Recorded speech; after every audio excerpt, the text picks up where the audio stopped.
আসসালামু আলাইকুম। আজকে অর্গানাইজেশনের বিহেভিয়ারে আমরা আলোচনা করব ফ্যাক্টরস অফ গ্রুপ ফরমেশন।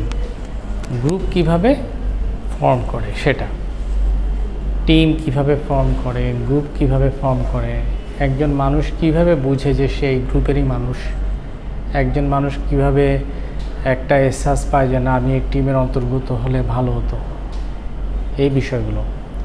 তো এটা কিছু ফ্যাক্টরস দ্বারা ড্রাইভ হয়, যে ফ্যাক্টরসগুলো দেখে জেনে বুঝে মানুষ একটা ফিল পায় যে না এই গ্রুপে আমাকে ঢুকতে হবে, আমি মনে হয় এই গ্রুপে সবচেয়ে বেস্ট ফিট হই, বা তার মনটা টানে যে আমি এই গ্রুপে বিলং করি। এই তো গ্রুপ হচ্ছে নিশ্চয়ই একাধিক মানুষের কোনো একটা কম্বিনেশন। একজন তো আর গ্রুপ হয় না। গ্রুপ লিডার মানে হচ্ছে একজন ব্যক্তি, কিন্তু সেই গ্রুপের লিডার। কিন্তু গ্রুপ যখন বলা হবে বুঝতে হবে যে একাধিক মানুষের কম্বিনেশন সেখানে আছে। যেমন টিম যখন বলা হয় তখন একাধিক মানুষের কম্বিনেশন বোঝানো হয়। ওকে, যেমন আমরা যখন বলি এ আর্মি ম্যান, তখন একজন সৈনিককে বোঝাচ্ছে, কিন্তু আর্মি বলতে এটা একটা গ্রুপ ভাব।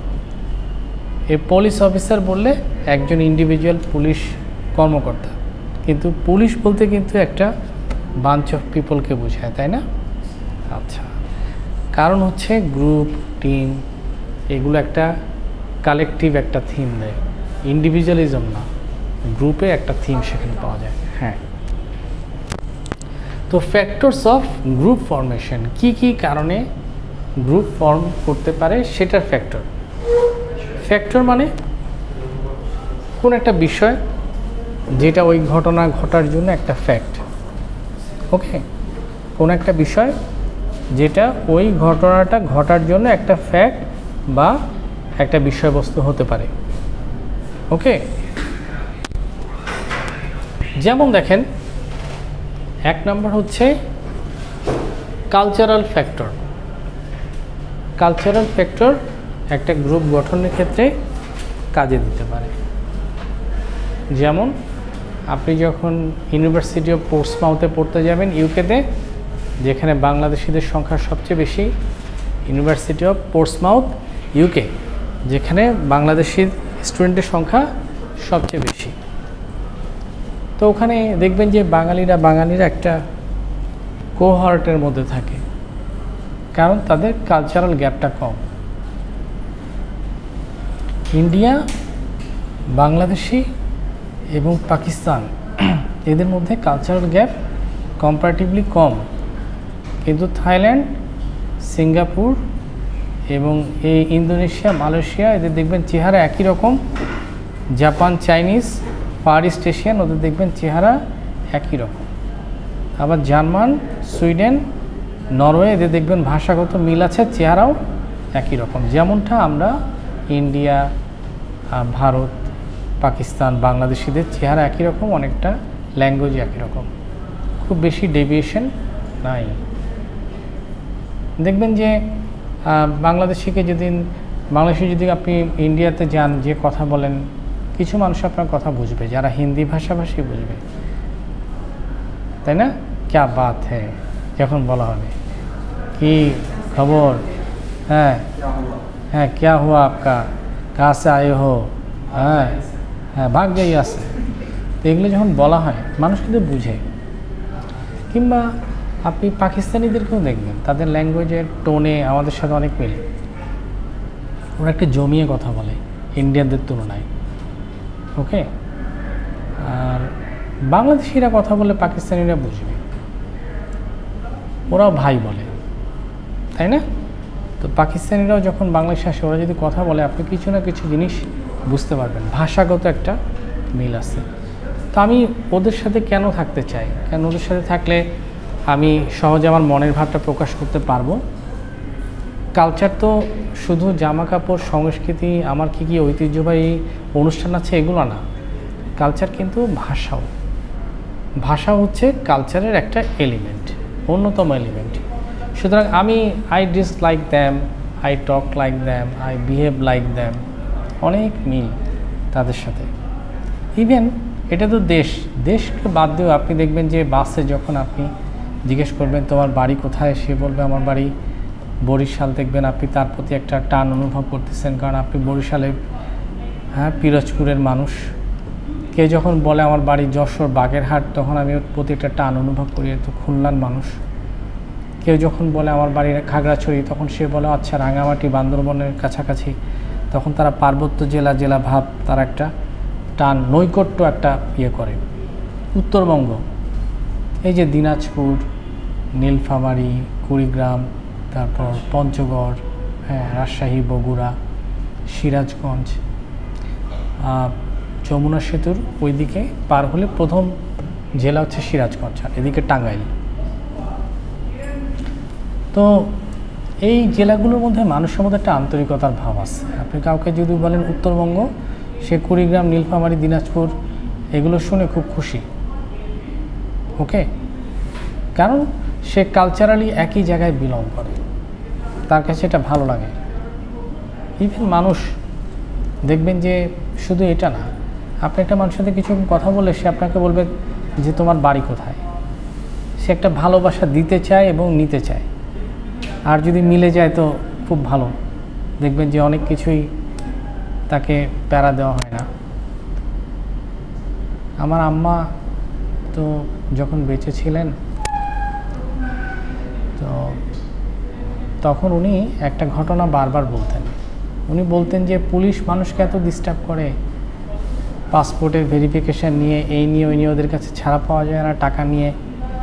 একবার একটা পুলিশ আমাকে অনেক ইন্টারভিউ নিছিল আমার পাসপোর্টের জন্য, বুড়া মানুষ থাকে, সব প্রশ্নের উত্তর দিচ্ছি। একসময় সে আমার টোনটা বুঝতে পেরে বলছে যে খালা আপনার বাড়ি কোথায়? বলছে আমার বাড়ি রংপুর, আমার নানা বাড়ি। বলছে আমি তো আপনাকে 101টা প্রশ্নই করতাম না, আপনি যদি প্রথমে বলতেন আপনার বাড়ি রংপুর। দেখেন, people are being engage just সে রংপুরের দেখে। খেয়াল করে দেখছেন? সেদিন একটা দেখলাম, নিউজ দেখলাম যে গোপালগঞ্জের মানুষজন যখন সরকার ক্ষমতায় ছিল, অন্যান্য মানুষজনকে ক্ষেত্রবিশেষে অনেক নষ্ট করছে, তাদের হক নষ্ট করে বেশি বেনিফিট নিচ্ছে। কারণ বাংলাদেশে এগুলো খুব ভালো চলে, কালচারাল একটা ওরিয়েন্টেশন এর মধ্যে মানুষ চলে, মানুষ এগুলোতে বিলং করতে চায়। অনেক মানুষ দেখবেন যে সে তার আঞ্চলিক ভাষায় কথা বলে, আঞ্চলিক ভাষার মানুষজনের কাছে ওরকম ভাষা শুনতে চায়, রিপ্লাই পেতে চায়, এইভাবে সে চলতে চায়। চিটংয়ের মানুষ যারা আসেন, চিটংয়ের মানুষ বাইরের জেলায় যে থাকতে চায় না। খেয়াল করবেন, আপনারা যারা চিটংয়ের থেকে আসছেন দেখবেন যে চিটংয়ের মানুষ বাইরের জেলায় যে তারা বেশি দিন অবস্থান করতে চায় না। তাদের কাছে চিটংটাই বেস্ট। ওখানে মাটি, আলো, বায়ুতে তারা বড় হচ্ছে, তারা মনে করে যে আমরা কেন বাইরের জেলায় থাকবো, ওখানেই থাকি।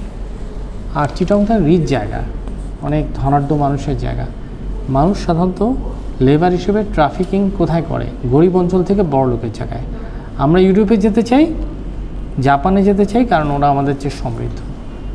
আমরা গ্রাম থেকে ঢাকা আসতে চাই, চিটং আসতে চাই, কারণ দুইটা কাজ পাবো, তাই না? চাকাটা তো এইভাবেই ঘুরে, তাই না? কিন্তু চিটং তো নিজেই একটা স্বয়ংসম্পূর্ণ জায়গা, বসা আছে, ধনাঢ্য ব্যবসায়ী, পোর্ট আছে। পৃথিবীতে একই সাথে নদী, কর্ণফুলী, সাগর, বে অফ বেঙ্গল আর পাহাড় খুব কম দেশে আছে, এটা চিটংয়ে আছে। সিলেটে পাহাড় আছে, নদী আছে, সুরমা নদী, কিন্তু সাগর আছে চিটাং আছে। বরিশালে অনেক নদী বেষ্টিত না, একটা কানেকশন ধরে নেন, কিন্তু ওই অর্থে পাহাড়ি অঞ্চল না। যেটা আবার রাঙামাটি, খাগড়াছড়ি অনেক পাহাড়ি অঞ্চল। কাপ্তাই লেক, ওরা একটা কাপ্তাই নদীও বলে, কিন্তু সাগর আছে না। তো চিটংয়ের এই পয়েন্টটা কিন্তু খুব সুন্দর হাব। চিটং ওয়েদারও খুব সুন্দর। তো ওরা মনে করে বিজনেস ম্যাগনেটের ছেলে ফেলে ওরা কেন বাইরে কামাতে যাবে? ওরা গেলে দুবাই যাবে, ওদের অধিকাংশ মানুষ দুবাইয়ে থাকে, মিডল ইস্ট, আবুধাবি, যেমন সিলেটিরা থাকে লন্ডনে, সন্দ্বীপ, ওখানে অনেক মানুষ এখন আমেরিকায় থাকে, সন্দ্বীপ। তো এটা হচ্ছে একটা কালচারাল ওরিয়েন্টেশন। মানুষ তার নিজস্ব ভূমিতে থাকতে চায়, নিজের ইয়েতে থাকতে চায়। মানুষ মরে গেলেও চায় যে স্থানীয় কবরস্থানে সে দাফন হবে, কারণ কালচারটাও ওইভাবেই সে তার মনের মধ্যে লালন করছে, ওইভাবেই সব কিছু এগিয়ে যায়। ইভেন ড্রেস আপ, আপনি দেখবেন যে অধিকাংশ মানুষ যে জেলায় যান কম বেশি বাঙালি লুঙ্গি পরে, তাই না? কারণ কালচারালি সে এটাকে অ্যাডাপ্ট করছে। যে পাকিস্তানিরা কি করে, তারা পাঞ্জাবি পরে, পায়জামা পরে, তাই না? আর আমরা পরি লুঙ্গি, তাই না?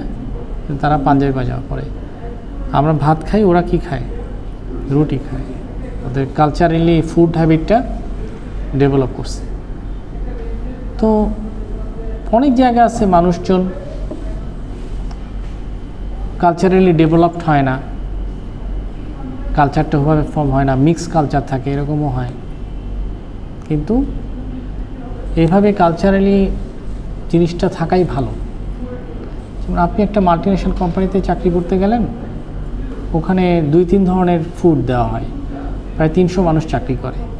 2-3 ধরনের ফুড ওখানে রান্না করা হয়, আপনাকে সার্ভ করবে। ইন্দোনেশিয়ানও ভাত খাবে, আপনিও ভাত খাবেন, আর যে বার্গার খাবে সে বার্গার খাবে। এগুলো বিভিন্ন জায়গায় প্রতিষ্ঠানকে অ্যাডাপ্ট করতে হবে, নাহলে প্রতিষ্ঠানে যারা সার্ভিস নিচ্ছে, যারা এমপ্লয়ি, তারা কষ্ট পাবে।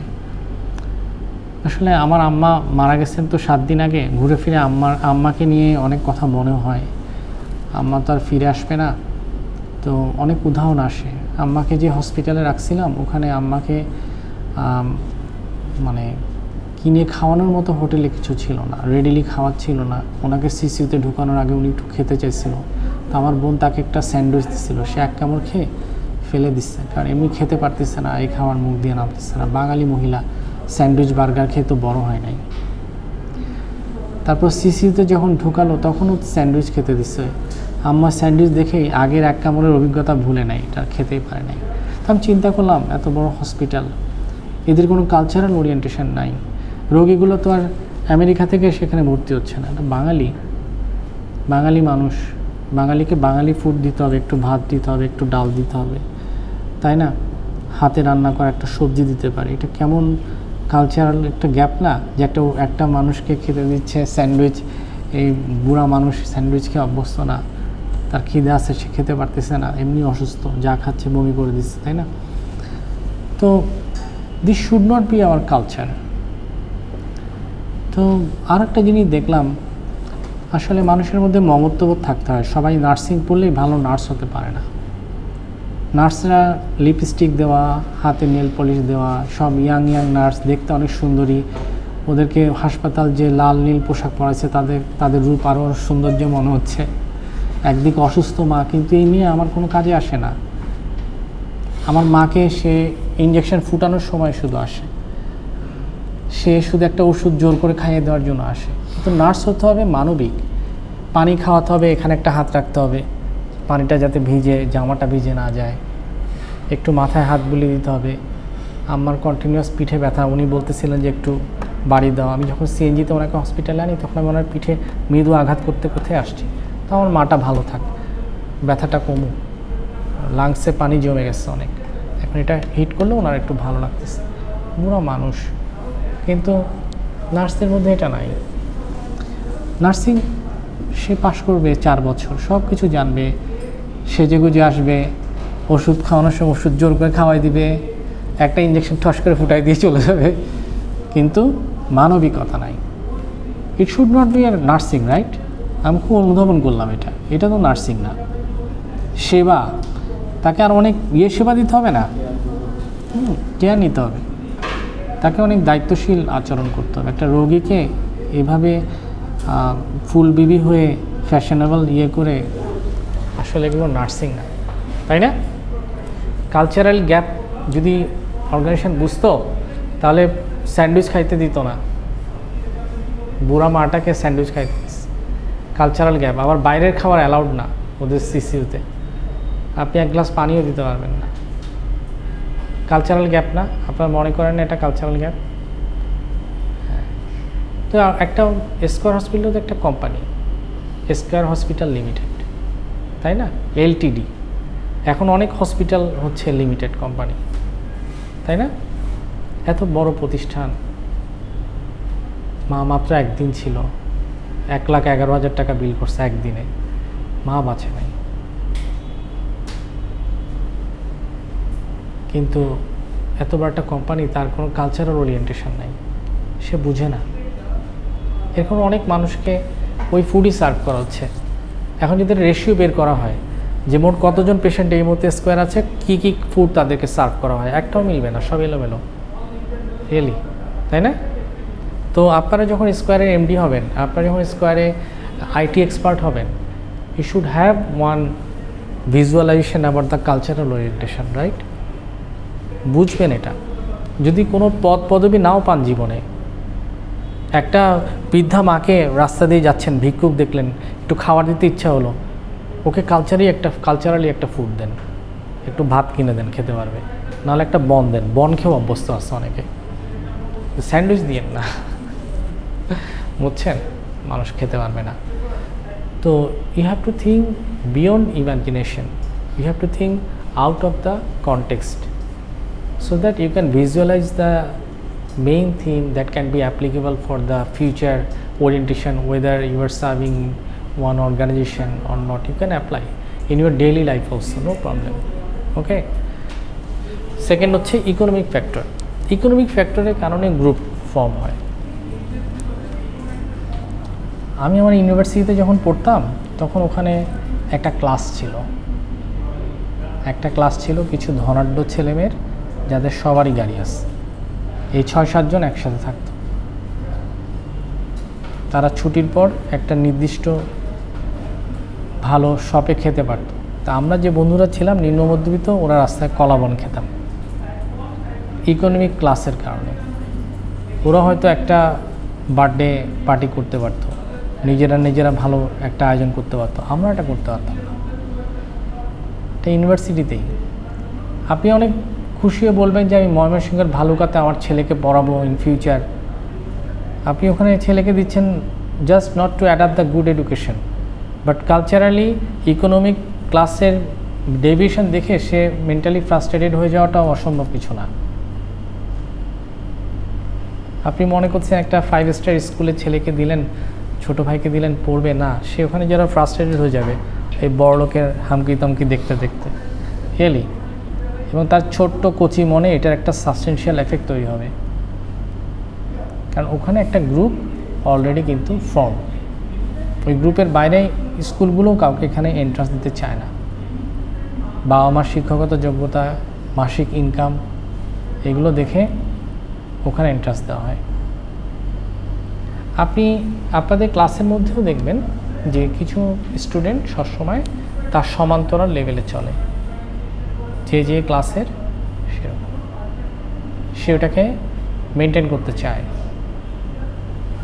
ওকে, তো মানুষ যেই ক্লাসের, সেই ক্লাসে থাকা ভালো, তার সাথে সামঞ্জস্যপূর্ণ, এটা খারাপ কিছু না। খারাপ হচ্ছে তখন যখন সে নিচের মানুষকে ইগনোর করে, নিচের মানুষের সাথে বৈষম্য তৈরি করে।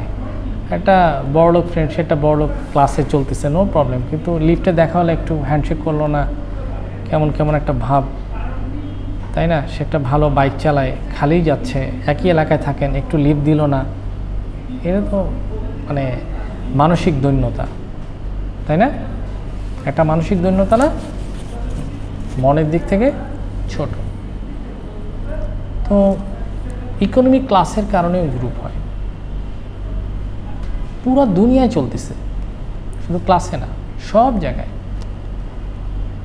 এই যে গুলশান বনানী দেখেন, হাই রেজ বিল্ডিং, এখানে কিন্তু একটা জায়ান্ট শ্রেণী আছে, মনোপলিস্ট, একচেটিয়ার, অনেক বিজনেস ম্যাগনেটের বাসা। আপনি যদি ওকে বলেন বাসা ছেড়ে দিয়ে ফকিরাপুলে থাকো, ও স্ট্যাটাসের জন্য এখানে থাকতে চাইবে, কেন একটা প্রেস্টিজ মেনটেন করে। সে বলবে যে আমার বাড়ি গুলশানে, বনানীতে, বাড়িধারায়। হ্যাঁ, সে চাইলে ফকিরাপুলে বা আমবাগানে যে সে থাকবে না, কারণ এটা একটা ইস্যু। আমি যখন ইকোনমিক্স পড়ছিলাম, ইকোনমিক্সে একটা সুন্দর কথা ছিল, এটা হচ্ছে মানুষ নাকি অনেক সময় যেই ক্লাসের না, সেই ক্লাসও সে মেনটেন করতে চায় শুধু সোশ্যাল স্ট্যাটাসটাকে ধরে ফেলার জন্য। সোশ্যাল স্ট্যাটাস, মানুষ বলবে সে পালসার চালায়, বুম বুম শব্দ করে সে চালাবে, অথচ তার বাবার টাকা নাই। অনেকে দেখবেন খুব দামি জামা কাপড় পরে আসে, কিন্তু বাইরে ফিটফাট, ভিতরে সদরঘাট বলে না, ঘরে কিচ্ছু নাই। আমি ছোট করতেছি না, কিন্তু সে যেভাবে তার গেট আপ নিয়ে ঘুরে বেড়াচ্ছে মানুষের কাছে একটা পাত্তা পাওয়ার জন্য, সে দেখাচ্ছে অনেক দামি জামা কাপড়, জুতা, 15,000 টাকার ঘড়ি, আসলে কিন্তু সে ওই ক্লাসে বিলং করে না। এগুলো হচ্ছে আর্টিফিশিয়াল একটা শো অফ। নিজের বাপকে কষ্ট দিয়ে পালসার বাইক কিনছে, বাপ হচ্ছে অল্প টাকার বেতনের চাকরিজীবী। এরকম অনেক মেয়েও আছে যারা আননেসেসারিলি ফ্যামিলিকে পেইন দেয় এবং ওগুলো এফোর্ড করতে চায়, কারণ এগুলো না কিনলে সে পার্টিকুলার ইকোনমিক জোনের ছেলেদের সাথে উঠবস করতে পারবে না। সে একটা মডার্নিটি দেখায়। রিয়েল মডার্নিটি কিন্তু কখনো ড্রেসে না। আপনার সাথে 5 মিনিট কথা বললে একটা মানুষ বুঝে যাবে আপনি কেমন মডার্ন, তাই না? এত মডার্নিটির জন্য এত শো অফের দরকার আছে? আননেসেসারি। এগুলো নিজের উপর একটা পেইন, এগুলো এফোর্ড করতে পারাটাও একটা কষ্ট ফ্যামিলির জন্য। কী দরকার? আপনি যদি মৌচাক মালিবাগের একটা টাল কোম্পানি থেকে, একটা ভ্যান থেকে 100 টাকার একটা গেঞ্জি পছন্দ, ওটা পরে যে 2 বছর চলতে পারেন, খারাপ কি? সমস্যা নাই তো। আমার অনেক গেঞ্জি আছে, মাঝে মাঝে দাঁড়িয়ে সময় নিয়ে বেছে বেছে কিনি, যে আসেন ভাই 150, যেটা নেবেন 200, ওগুলো দেখি, অসুবিধা নাই। যে নামাজ পড়ে কতদিন দেখছি, বেরোইছি সুন্দর করে দেখছি। আপনি যখনই আপনি এগুলোতে নিজেকে গেঁথে ফেলবেন, আপনি কষ্ট পড়ে যাবেন। আপনি তখন 5 টাকার বাসে উঠতে পারবেন না। আমি পারবো, আপনি পারবেন না। তো ইগো রাখবেন না। ইগো সবচেয়ে ক্ষতি করে আপনার নিজের, আপনার মনটাকে একদম ছোট করে ফেলবে, কিছু করতে পারবেন না লাইফে। এই জন্য এগুলো ছেড়ে দিয়ে ইগো মুক্ত একটা জীবন বানান। কোনো অহংকার নাই, কিছু নাই। আপনার সাধ্যের মধ্যে আপনি যেটা এফোর্ড করতে পারেন করেন, সমস্যা নাই, তাই না? আপনার নিজের টাকাই তো কিনতেছেন, আপনার সাধ্যের মধ্যে কিনতেছেন, কিনেন। আমি কত গেঞ্জি কিনছি, 100 টাকা, 150 টাকা, এখনও পড়ি, এখনও আসছে। জগন্নাথ ভার্সিটিতে পরীক্ষাতে যাচ্ছি, রাস্তায় বাস নষ্ট হয়ে গেছে, নেওয়ার পর দেখি যে 150 টাকা করে বিক্রি করতেছে। 40 মিনিট পর পরীক্ষা, এসে গেছি কাছাকাছি প্রায়, তাই গেঞ্জি কিনলাম 10 মিনিট টাইম দিয়ে। তারপর ভাবতেছিলাম ওটা পরেই চলে যাবো কিনা, কিন্তু অফিস ছিল তো, অফিসে তো শার্ট পরে আসতে হয়, নাহলে ওটা পরেই চলে যেতাম। কী যে আসে, কোনো সমস্যা নেই। আপনি নিজে যদি ফিট মনে করেন, এটাই। আপনি একটা গ্রাজুয়েট ছেলে, বিএসসি ইন সিএসসি, এটাই তো একটা লাইট। আর কি দরকার? এটা অনেক বড় একটা লাইট না? একটা ছেলে BSc engineer, isn't it A light? অনেক বড় লাইট, অনেক বড় আলো ফ্যামিলির জন্য। যে বাবা মা আসলে কিছু চায় না, বাবা মা বলে বেড়ায় সব জায়গায়, আমার ছেলে বিএসসি সিএসসি, এটাই খুশি, এটাই খুশি। বাবা কিন্তু টাকা পয়সা চায় না। হ্যাঁ, জীবন চলার পথে কিছু ইয়ে তো হয়। এই যে আবু সাইদকে মেরে ফেললো, আবু সাইদের বাপ বারবার কেন্দ্রে বলতেছিল না, আমার 9 পরিবারকে সে চালাতো, এখন আমাকে কে বাজার এনে দিবে। একদম নিডি ফ্যামিলি। তো হ্যাঁ, ফ্যামিলি সাপোর্টিভ হওয়া ভালো, খারাপ কিছু না, কিন্তু বাপ মা ওইটা এক্সপেক্ট করে আপনাকে বড় করে নেই। বাপ মা কিন্তু ভীষণ অন্যরকম থাকে। সো চেষ্টা করবেন ইকোনমিক ফ্যাক্টরগুলো বুঝতে। আর যেই ক্লাসে আপনাকে মানায় না, ওই ক্লাসে কখনো যাবেন না। আমি একবার একটা কলিগের গাড়িতে উঠছিলাম, কলিগ পুরো রাস্তা তেমন কথা বলতেছে না, কিন্তু ড্রাইভারের সাথে খুব কথা বলতেছে।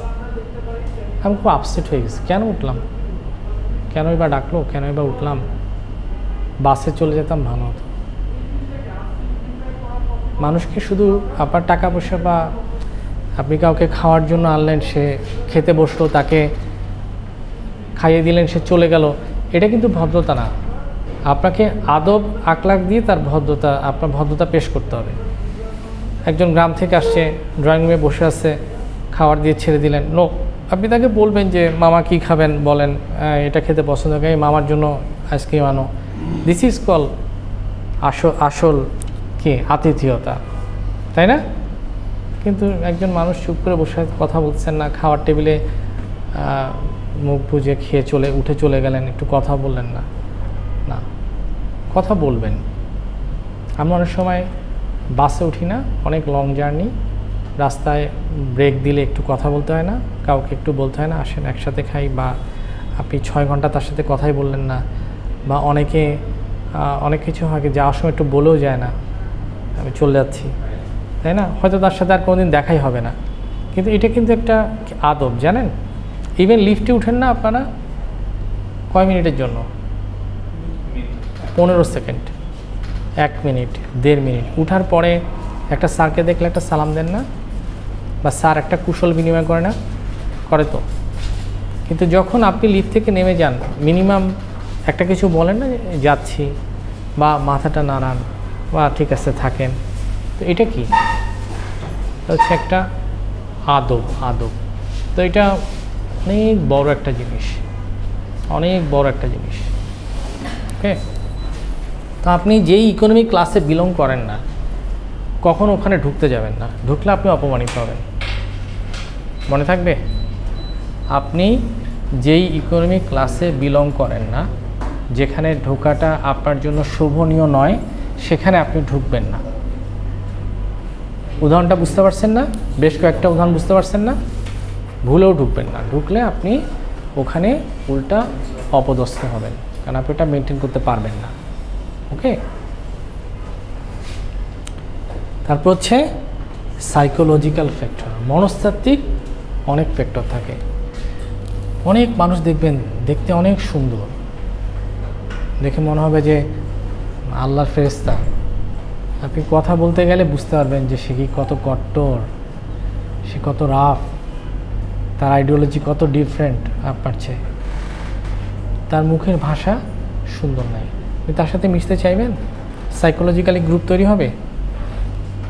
গ্রুপ কখন তৈরি হয়? যখন আপনি, আমি, সবাই একই চিন্তা করতেছি, যখন আমরা সবাই জিনিসটাকে ফিল করতেছি, তখন একটা গ্রুপ তৈরি হয়।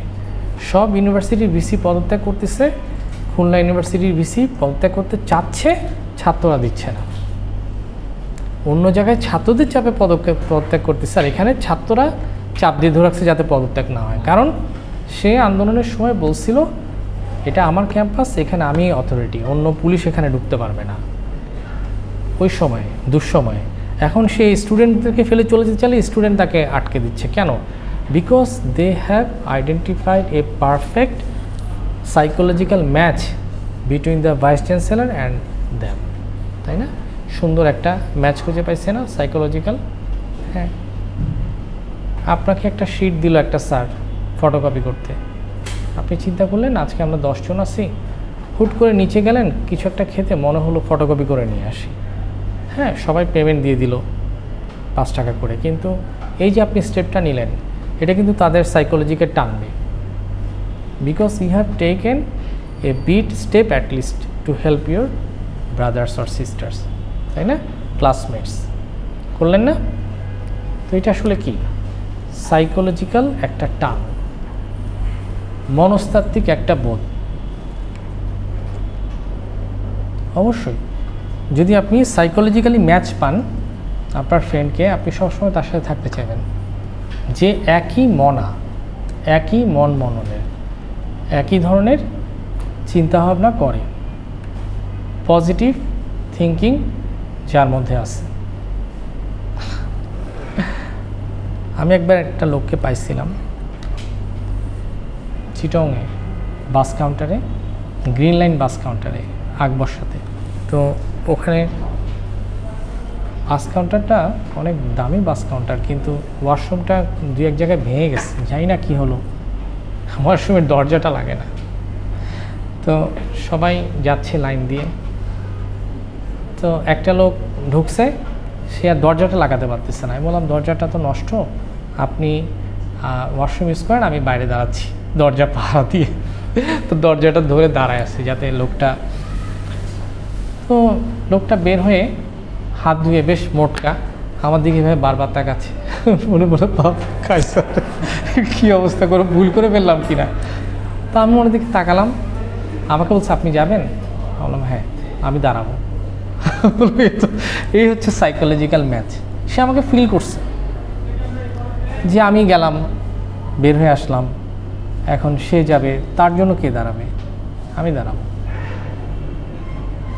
কে বলছে তাকে যে আমি বাথরুম ইউজ করবো, সে দাঁড়িয়ে থাকবে পাবলিক একটা টয়লেটে? কেমন না? কিন্তু জানেন, শুধু এই ঘটনাকে আপনি ট্র্যাক করতে পারছেন, ওর মধ্যে যে কত পজিটিভ থিং থাকবে আপনি গুণে শেষ করতে পারবেন না। একটা মানুষের ছোট্ট ছোট্ট কিছু বিষয় দেখবেন তার মধ্যে যে বড় বড় বিষয় লুকায় আছে, এগুলো সাইন রিভিল করে দেয়। মানুষ এদিকে গুলি খাচ্ছে, ওদিকে দৌড়াচ্ছে, বাঁচা মরার নাই ঠিক। সে এত বড় ফ্রিল্যান্সার, এত বড় ইউনিভার্সিটির স্টুডেন্ট, হ্যাঁ, এত পয়সাওয়ালা, সে তার নিজেই 2-3 লাখ টাকা মাসে ইনকাম করে, সে নিজের টাকায় পানি কিনে, পানি লাগবে। আপনি বুঝেন এই ছেলেগুলোর মধ্যে কি বারুদ আছে, কি স্পার্ক আছে, কি দেশপ্রেম আছে? এটা শুধু পানি লাগবে না। ওই ছেলে অনেক ভালো ছেলে, আপনি জিজ্ঞেস করে দেখেন তার ইয়েকে, কারণ এগুলো হচ্ছে নিঃস্বার্থ চাকরি, নিঃস্বার্থ কাজ, স্বেচ্ছায় জানটাই দিয়ে দিল না। এই জন্য মানুষের অনেক ছোট্ট ছোট্ট কাজে তার মধ্যে যে অনেক পজিটিভ থিং লুকিয়ে আছে, এটা রিভিল করা যায়। একবার একটা দাসীকে কেউ একজন আল্লাহ রাসূল সাল্লাল্লাহু আলাইহি ওয়াসাল্লামের কাছে নিয়ে আসছিলেন।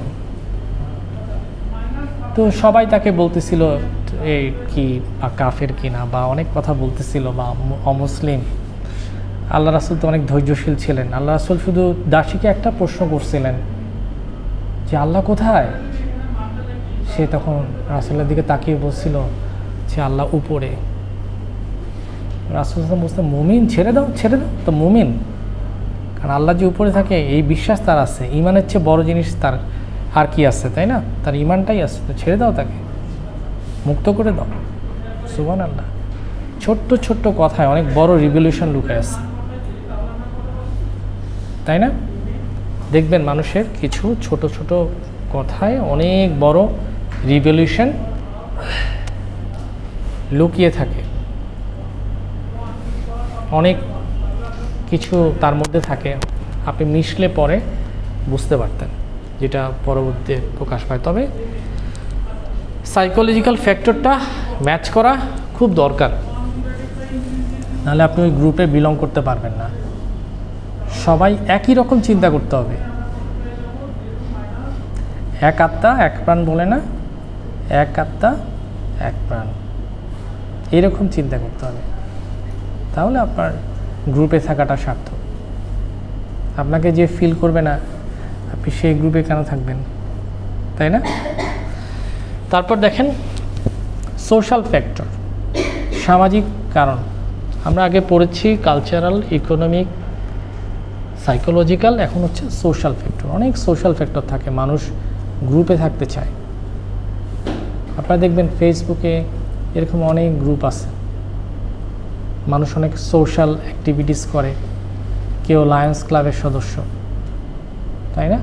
কেউ দেখবেন রোটারি করে, কেউ স্কাউট করে, কেউ হচ্ছে এসএসসি 2010 ব্যাচ, ওরা একটা গ্রুপ করছে। কেউ দেখবেন সারা বছর ব্লাড দিয়ে বেড়ায়, ওদের একটা ব্লাড ডোনার গ্রুপ আছে। সবাই একই মন। ওই গ্রুপে কারা কানেক্ট হয়? যারা সমমনা, সোশ্যাল ভ্যালুটা যাদের সমান। তো আপনি দেখবেন যে এরকম আরও অনেক কিছু সোসাইটিতে চলে সোশ্যাল ফ্যাক্টরগুলো ম্যাচ করার কারণে। আবার সোশ্যাল ফ্যাক্টর ম্যাচ করতে গিয়ে অনেক সময় অনেক জুলুমও হয়, যেমন চিটংয়ে একজন মেয়েকে বিয়ে দিতে গেলে বাবা প্রায় নিঃস্ব হয়ে যায়। সে শুধু শ্বশুরবাড়ি, মেয়ের ভবিষ্যৎ, কি কথা তাকে শোনানো হবে এই ভয়ে দেখা যাচ্ছে যে অনেক কিছু বিক্রি করে দিয়েও ওই স্ট্যান্ডার্ডের জিনিসপত্র কেনার চেষ্টা করে। সোশ্যাল ফ্যাক্টরটা এমনভাবে ওখানে জড়িয়ে আছে, ওই কালচারে মিশে আসছে, মানুষ অনেক সাফার করে। একটা জিনিস মনে রাখবেন যে মানুষের জন্য আইন, আইনের জন্য মানুষ না। অনেক বড় রাস্তা, লাল লাইট জ্বলতেছে, আপনার আব্বা অসুস্থ, হার্ট পেশেন্ট, এখন আপনি নিয়ে যাচ্ছেন, লাল লাইট জ্বলতেছে, এখন আপনি ব্রেক করবেন না, কারণ ওই আইনের চেয়ে আপনার বাপটার জীবন অনেক বেশি, অনেক বেশি মূল্যবান। সুতরাং আপনি রাস্তার মানুষের বানানো ওই আইনের জন্য দাঁড়ালেন, আপনার বাবা মারা গেল, তাহলে আইন দিয়ে কি হলো? আইন দিবে মানুষকে সাপোর্ট, মানুষ থেকে কিছু কেড়ে নিবে না। আমি কোনো কিছু থেকে বঞ্চিত হচ্ছি, আমি মামলা করব, আমি একটা সাপোর্ট পাবো, দ্যাট শুড বি আইন, তাই না? ল। কিন্তু আমি যদি একটা আইনের কাছেই নিজে মাথা হতে করি আর মনে করি এটা আইন আইন আইন, আমার জন্য এটা সাপোর্টিভ না হয়, কী দরকার, তাই না? মানুষের জন্য হচ্ছে আইন, মানুষের জীবনকে সহজ সরল করতে আইন, কিন্তু আইনের জন্য মানুষ না। সুতরাং সোশ্যাল ফ্যাক্টরস, সামাজিক অনেক কিছুর মধ্যে আপনি আটকে গেলে আপনি অনেক কিছু করতে পারবেন না। আমি চাই না আমার ছাত্ররা এইভাবে কিছুতে আটকে যাক। সিএসসি পাস করছেন, কোন একটা জায়গায় জব অফার আসছে, জাস্ট এক্সিকিউটিভ আইটি হিসেবে বেতন দিবে নাকি 12,000 টাকা, আমি তো বলবো কালকেই জয়েন করেন, কালকেই জয়েন করেন। আল্লাহ চান তো ওইখানে চাকরি করে 6 মাস পর একটা ভালো জায়গায় এক্সপিরিয়েন্স নিয়ে গেলে অফিসার হতে পারবেন, আইটি অফিসার। এটাই আপনার জীবনের শেষ জব না, এটা একটা জবের খাতায় সংযোজন মাত্র, তাই না? আপনি আরও ভালো জায়গায় যেতে পারবেন, এক্সপিরিয়েন্স কাউন্ট হবে, প্রতিটা দিন কাউন্ট হবে। অল্প টাকা বেতন পেলেন, ওই টাকা দিয়ে গাড়ি ভাড়া দেন আর টিফিন খান। আপনি তো এত নিঃস্ব ফ্যামিলির ছেলে না যে টাকা আপনার ফ্যামিলিকে দিয়ে চলতে হবে। আপনার ফ্যামিলি বুঝে, আপনার 12,000 টাকা না চললে তারা আপনাকে 2,000 টাকা গাড়ি ভাড়া দিবে, দিবে না? দিবে। তাও ছেলেটা একটু ব্যস্ত থাক, একটা অভিজ্ঞতা নিক, অভিজ্ঞতাগুলো ফিউচারে এমএসসি করতে গেলে কাজে লাগবে। ফরেন কান্ট্রিতে ওইগুলো দেখাতে পারবেন, জব পাবেন। অনেকে আছে রাস্তাঘাটে পাঠাও চালায়, উবার চালায়, মাস্টার্স পাস, কারণ সে সোশ্যাল ফ্যাক্টরের ফিনোমিনা ভেঙে ইগোকে ফেলে দিয়ে সে বাইক চালাতে আসছে। আমি এই মাসেই এখানে একটা বাইকে একটা খুব সুন্দর ছেলেকে দেখলাম বসে আসছে। আমার বাইকে যাওয়ার কোনো নিয়ত ছিল না, কিন্তু আমি আপনাদের মতো জেনারেশন দেখলে খুব আদর লাগে। তাই আমাকে বললাম যে যাবেন নাকি? হ্যাঁ যাব।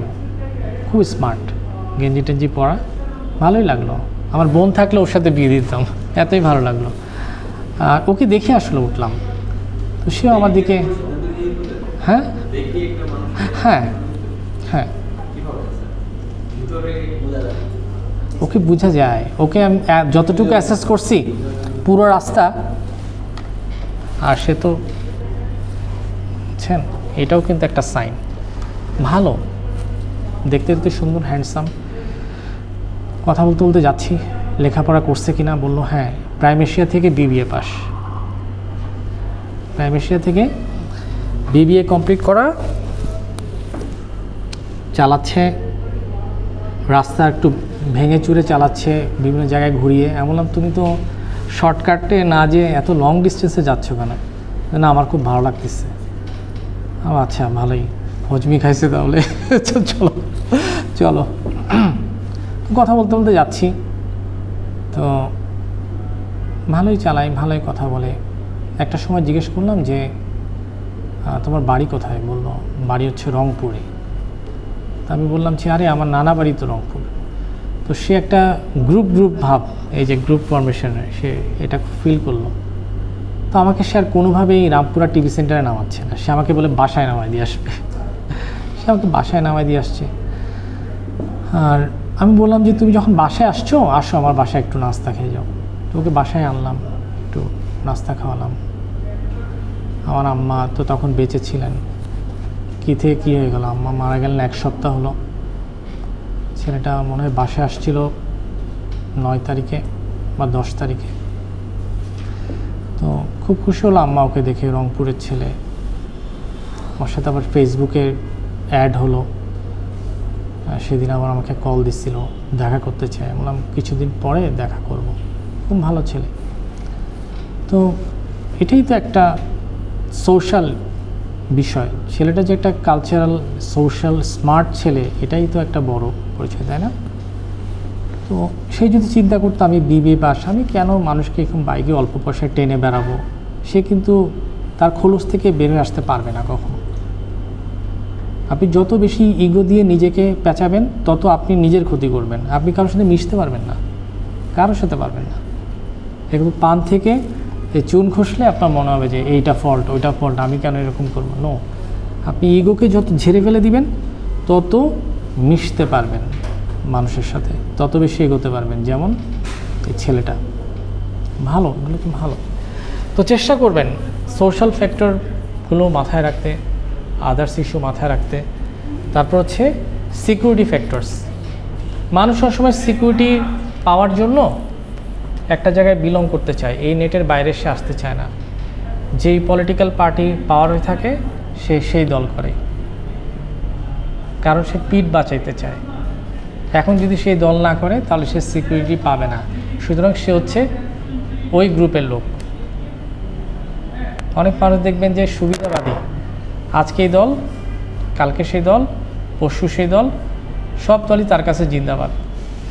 যেই দল ক্ষমতায় আসে দেখবেন সে সুন্দর টাইশট পরে দেশ স্বাধীন হওয়ার মতো করে বেরিয়ে তার ওখানে যে স্লোগান দিচ্ছে সে কালকে থেকে অমুক ইয়ের ঘনিষ্ঠ কর্মী। আবার নেতাদের সাথে দাঁড়ায়, ছবি তুলে, অনেক আছে ওগুলো বাসায় ইয়ে করে রাখে। অনেক আছে নেতাদের কানের কাছে যায়, যে বলে ফান্টা লাগবে না পেপসি লাগবে, আর মানুষকে বলে একটা ছবি তুলিস। ওই সময় ছবি তুললে ও খুব দাম পারে, দেখো নেতার সাথে কি ইত্যাদির মতো কানে মুখে কথা হচ্ছে দিয়ে একটা ইয়ে। এই যে কিছুদিন আগে একটাকে দেখালো না, শাহেদ নাকি, হ্যাঁ না না শাহেদ, এই যে করোনার সময় শাহেদ, এই যে দুইজন ধরা খেলো না, শাহেদ আর কি একটা ডাক্তার নিয়ে আসছে, ওই দুইজন ধরা খেলো তো একসাথে। হ্যাঁ সাবিনা, দুইজনই অটো। তো শাহেদ সে হচ্ছে এরকম করতো আর কি, সবাইকে ছবি দেখাতো যে দেখো আমি কত বড় নেতার সাথে ছিল। নেতা তাকে চিনে না, বিভিন্ন টকশোতে যে বলতো যে না সবাইকে ধরা হবে, কাউকে ছাড়া হবে না, অথচ সে নিজেই একটা ক্রিমিনাল, তাই না? মানুষ বলে না চোরের মার কি বড় গলা, বোঝার কোনো উপায় নাই, কিন্তু সে কি সিকিউরিটি ইয়ে মেনটেন করে চলতেছে। তো মানুষ সিকিউরিটি চায়, মানুষ ক্ষতিগ্রস্ত হতে চায় না। আপনি দেখবেন যে অনেক মানুষ সিকিউর প্লেসে থাকতে চায়, কেন? যাতে তার ফ্যামিলি মেম্বার কখনো কষ্ট না পায়, একটা সিকিউর প্লেসে তারা থাকতে চায়। আপনাকে এমন একটা প্রতিষ্ঠানে জব দেওয়া হলো যেখানে জব সিকিউরিটি নাই, আপনি হয় চাকরি করতে চাইবেন? এনি টাইম চাকরি চলে যেতে পারে না। আমি এমন একটা ইউনিভার্সিটিতে আমার টিচিং ক্যারিয়ার শুরু করছি এবং 7 বছর 3 মাস চাকরি করছি, যেটা অন্যতম ভোলাটাইল একটা ইউনিভার্সিটি, যেখানে স্টুডেন্ট আন্দোলন করলে টিচারের চাকরি চলে যেত, যেখানে অথরিটি খেপলে টিচারের চাকরি চলে যেত, মাঝখানে থাকতো টিচাররা, তারা একবার ডানে যেত একবার বামে যেত। তো আমি যখন জয়েন করি টিচার হিসেবে আমার বয়স তখন মাত্র 26 বছর, 25-26। তো আমাকে একজন অফিসার বলছিল যে মকসুদ তুমি ভয় পাইও না, তুমি এটা একটা ট্রেনিং ধরে নাও, যদি এখানে টিকো তুমি বাংলাদেশের সব জায়গায় চাকরি করতে পারবা, তোমাকে ওইভাবে একটা ট্রেনিংয়ের মধ্যে দিয়ে যেতে হচ্ছে। যাক, ওই চাকরি আমার যায় নাই, আমি চাকরি স্বেচ্ছায় ছেড়ে দিছি, যে ঢাকায় আসছি, নানান কাহিনী। তো সিকিউর জবে ঢুকতে হবে। আমরা অনেক প্রতিষ্ঠানে বাইরে দেখি যে কাটিং মাস্টার নিচ্ছে, অপারেটর নিচ্ছে, এই সিওয়ার নিচ্ছে, কত লোক নিচ্ছে, আমরা খুশি হয়ে যাই। 2-3 মাস পর পর এই কোম্পানির মালিক তো অনেক উদার মানুষ, এত লোক নিচ্ছে। আপনি একবার নিজেকে প্রশ্ন করে দেখেন, একই পজিশনে একই লোক বারবার নেওয়া হচ্ছে, কিন্তুটা কি? এখানে মানুষ বেশি দিন টিকে না, মানুষ ওখানে বেশি দিন সারভাইভ করতে পারছে না। Job security is comparatively less than the other organisations, মানুষ টিকে না। যেখানে জব টার্নওভার বেশি সেখানে চাকরি করাটা কঠিন, সেখানে পলিসি ভালো না, হয় বেতন ভালো না, নাহলে বোনাস ভালো না, নাহলে ইনসেন্টিভ নাই, নাহলে ছুটি ছাটা নাই, নাহলে কম্পেনসেশনটা ভালো না। মানুষ চাকরি করতে চায় কোথায়? সিকিউর প্লেসে। সবচেয়ে যত চাকরি করছি আমার লাইফে সবচেয়ে সিকিউর হচ্ছে স্কলার্স।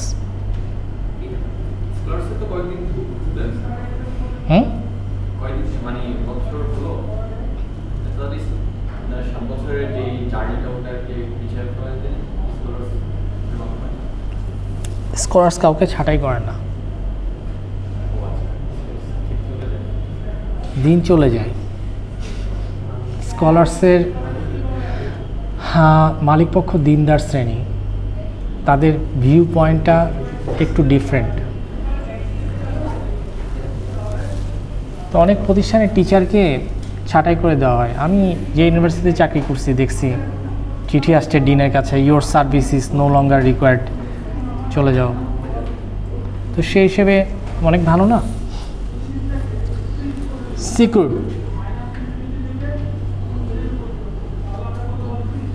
তো আপনারা চেষ্টা করবেন এগুলো সবগুলো নিজেরা ম্যাচ করতে, cultural, economic, psychological, social, security ফ্যাক্টরসগুলো মিলে একটা গ্রুপে, কোন ধরনের গ্রুপে আপনি থাকতে চান, কোন ধরনের গ্রুপে আপনি বিলং করলে আপনার জন্য বেটার হবে, এগুলো চিন্তা করবেন।